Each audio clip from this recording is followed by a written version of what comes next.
আমি অনার্স করছি, MA pass করছি কামছড়া প্রেমের বিষয়। তো আমি প্রেম বিষয় নিয়ে কথা বলবো যে প্রেমের সৃষ্টি জগৎ সংসার সৃষ্টি চন্দ্র তারা, দেহের সাথে করোনা প্রেম আত্মার শনে ছাড়া। তো আমাদের এই আত্মাটা নিয়ে কথা বলতে হবে। আপনার যে ছোট একটা শিশু আছে, আজকে যে শিশুটা হলো সেই শিশুটার বয়স এবং আপনার বয়স কিন্তু এক সময়।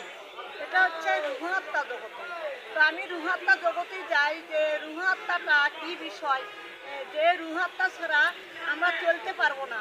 এখন দেখেন পেপারে একটা খবর আসছে যে চীনেরা একটা নারী তৈরি করেছে। এই নারীটা উপকূল মানুষের মতোই, তার 30টা অঙ্গ প্রত্যঙ্গ নড়াচড়া করবে, কিন্তু সে মানুষ নয়, তবে তার ভিতরে রূহ আত্মা নেই। তো আমি রূহ আত্মা নিয়ে সাধনা করতেছি। এই রূহ আত্মাটা হচ্ছে আমাদের মানুষের মূল বিষয়। যেমন আপনার একটা মোবাইলের সিম এবং মেমোরির কথা বলা হচ্ছে।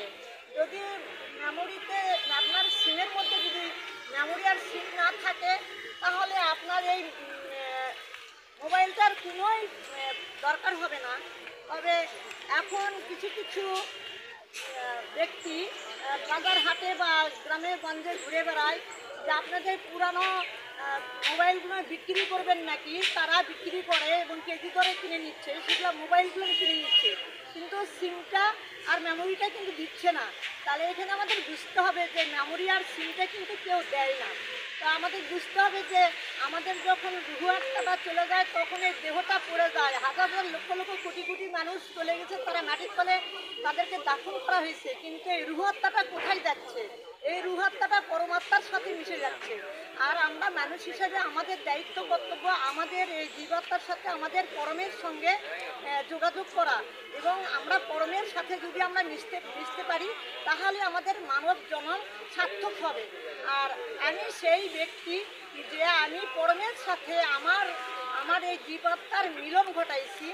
আর আমি বহু সাধনা করছি, প্রায় আমি 36 বছর এই রুহাত্মা জগতে সাধনা করে আমি শাহ সুলতান রহমতুল্লাহ আলাইহির রুহাত্মার সাথে আত্মা মিলায়ে আমি তার কণ্ঠস্বর শুনতে পেয়ে আর তিনি আমাকে এই কামছড়া প্রেমটা আমাকে শিক্ষা দিয়েছেন, এবং তিনি আমাকে এই কামছড়া প্রেম সম্পর্কে আমার এই দোকানটা আমি দিয়েছি, এবং এই কামছড়া প্রেমটা চালাই আমি মূলত তার কথা অনুযায়ী আমি উঠি বসি, এবং আমার যতটুকু খাদ্যের প্রয়োজন হলে খাই, না প্রয়োজন হলে না খাই, না খেলে তো আরও ভালো, তাই না? যেহেতু প্রেমটা আমার এই দেহটা গঠন করেছেন আল্লাহ রাব্বুল আলামিন। একটা বিষয়